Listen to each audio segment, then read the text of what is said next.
Today in our 2018 Chevrolet Malibu, we'll be having a look at and showing you how to install the Roadmaster Tail Light wiring kit with bulbs, part number RM-155. Here's what our bulb and socket kit looks like installed. What's great about this kit is that this is going to safely transform our vehicle into basically a trailer, so when we're towing it behind our motorhome, we have all the lighting functions that are required by law in order for us to safely and legally operate. Now, what I really like about this kit is that it doesn't splice into your factory wiring at all. And on this vehicle, we can't use a traditional diode kit to use the vehicle's factory taillight bulbs because they are single filament. Because it's single filament, we have to add an additional bulb, and this is essentially the only kit on the market that'll work for this vehicle. Now, this kit's going to give us our tail lights, our turn signals, and our brake lights, so we have all the necessary functions that we need. Many of our customers really like this kit because it allows them to safely flat tow their Malibu without having to worry about using magnetic tow lights on the top of the vehicle and having wires run across it and worry about damaging the paint. Here's what the wiring looks like on the front of our vehicle. We have a 4-pole connector here with a dust cover to protect it from the elements when it's not in use. We even have an included umbilical to make the connection between our Malibu and our motorhome. Now, we also have the option of using the provided mount to secure it to our base plate if our base plate has a wiring attachment point.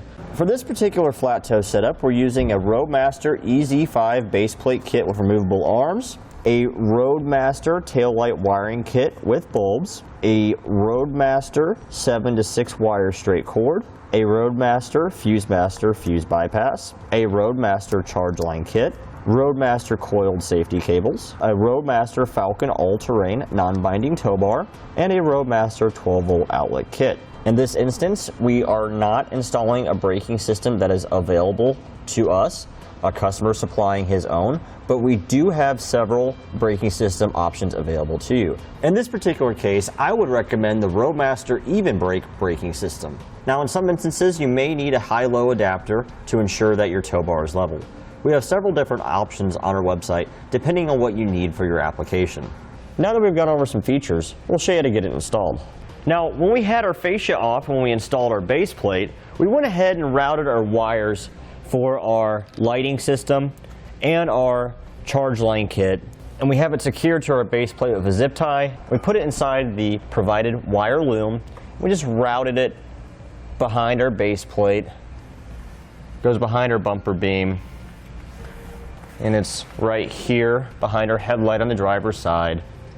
Now, after we had our fascia back on from our base plate install, we routed our wiring around the side of our battery box and down over the top of our transmission mount here, and it goes down underneath the vehicle. Where our wire starts to come down beneath the vehicle, we have it zip tied to a bracket which holds the brake line for the driver's front wheel. That way we can keep it away from any moving parts, such as our axle here and our steering gear.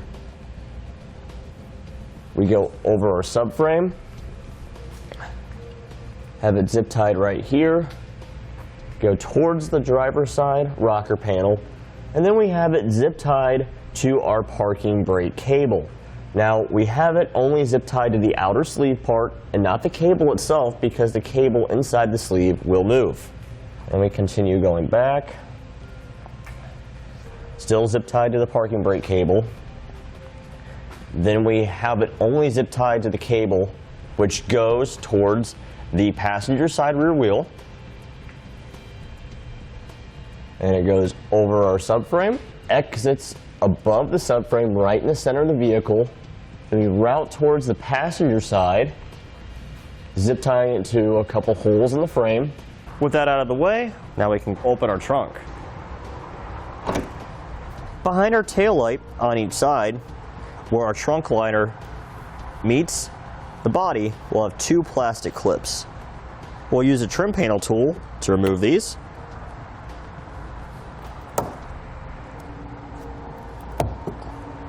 And we'll pull back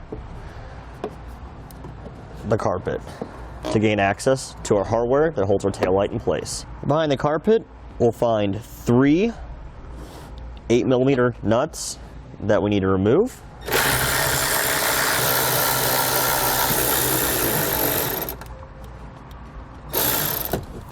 Now we can grab our taillight assembly and we'll pull it back.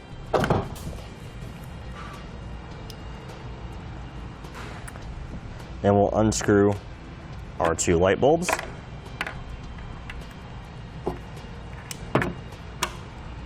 And we'll set our taillight assembly aside. We'll repeat the same process on the other side. Now, once we have the taillights removed, we drop down a pull wire so we can attach our wires. I already cut off the end of our 4-pole connector here because we don't need it, and we needed it off anyway to feed through a couple spots above our subframe. Now our 4 wires, we'll separate these all the way down until this zip tie here. That way we can have as much wire as needed to go to each side. Now I went ahead and taped our white, green, and brown wire to the pull wire that we dropped down behind the tail light opening on the passenger side. Now we can pull these wires up so we have something to work with. With our wires pulled up now behind our tail light, we will cut off the excess, leaving about 1 foot hanging out to make our connections. And now we'll strip off some insulation from those 3 wires. Now a section of white wire that we cut off, we'll strip off some insulation from that, and we'll tie that in with the white wire behind our tail light. This way we have an extension that we can bring over to the other side. Now our kit comes with standard butt connectors. I'm going to replace these with heat shrink butt connectors, which we have available on our website. These are 14 to 16 gauge butt connectors. The reason for this is because these will provide a superior weather-tight connection from the elements if any water gets behind our taillights. And we'll crimp that. We'll do the same for the brown wire. And the green wire, we don't have to do anything special to. We'll just put a butt connector on. Now we'll drop down the extension of the white wire and the brown wire that we added.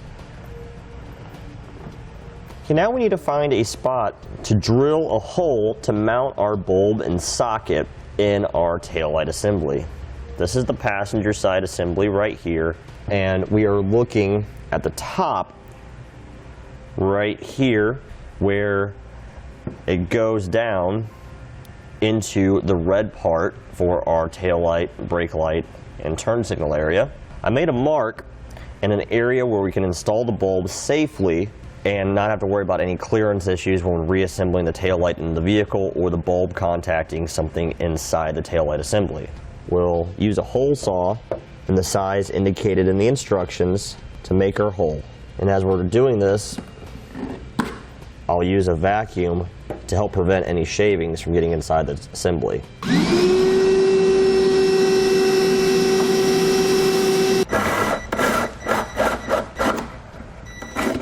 We'll repeat the same process for the driver's side taillight assembly. Now these tabs here on the base of our socket, this is what secures the socket into the taillight assembly. We need to bend these back so that the socket will be able to fit with friction into the taillight assembly and not come out. And we'll just continue doing this all the way around until we have them all done. Okay, once we have them all bent out, we're going to swap out our bulb to an LED one. The kit does come with a standard incandescent light bulb, but if you swap out to an LED bulb, it will last longer and will be brighter, and that's what our customer wants to do. We're using an 1157 light bulb for this, and we have several different LED options available on our website.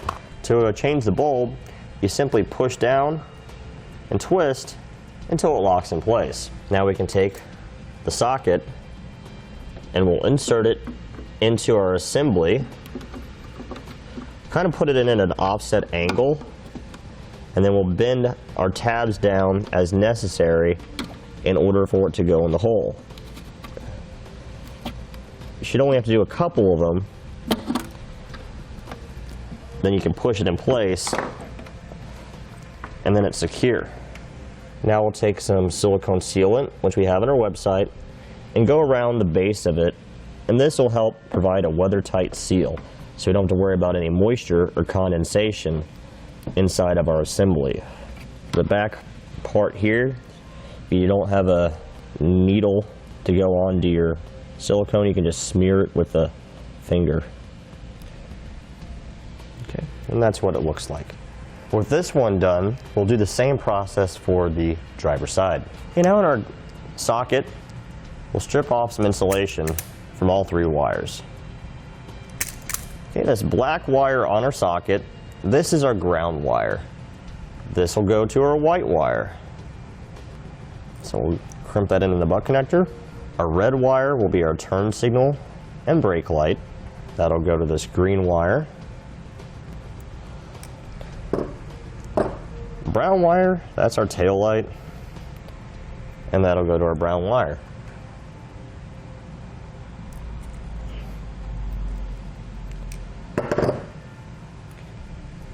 Now we'll use a heat gun to shrink down our butt connectors. You want to use a heat gun over a lighter or another source of heat because this is an indirect source and not a direct flame, and it won't damage the connector. We have these on our website if you need one.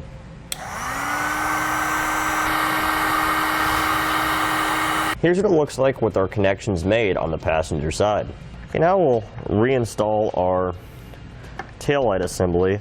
I'm going to use this notch right here in the assembly to clip our wires into. This will help keep them away from the hardware as we tighten the assembly down. Make sure to reinstall the factory bulbs.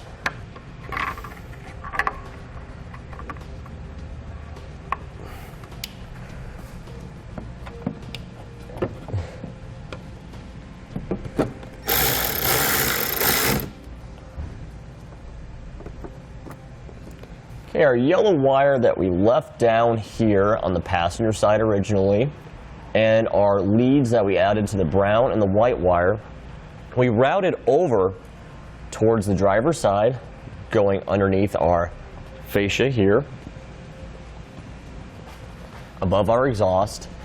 We have it secured up to this clip here on our fascia with a zip tie to keep it away from the exhaust, and we drop down a pull wire and we attach the yellow, the white, and the brown wire to that, and now we can pull that up behind our taillight. Now our 3 wires that come up from behind our taillight, we'll strip off insulation from them.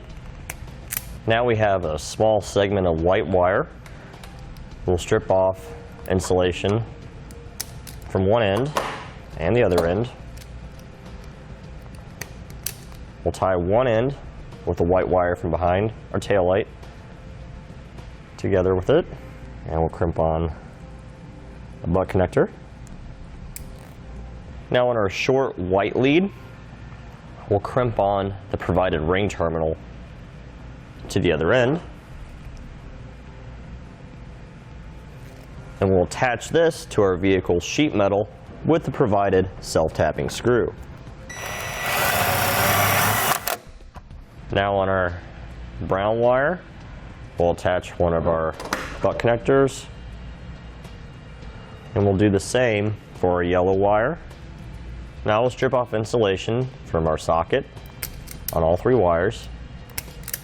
The black wire is again our ground wire, so this will go to the white wire. The red wire is for our brake light and turn signal. This will go to the yellow wire. And that leaves us with our brown wire for our tail light, which goes to the matching brown wire. Now we'll use our heat gun to shrink down the connectors.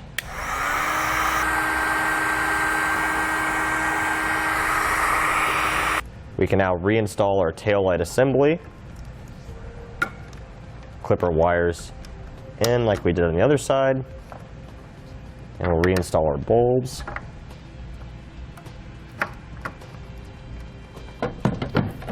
We've gone ahead and hooked up our wiring to a tester so we can make sure all of our functions work.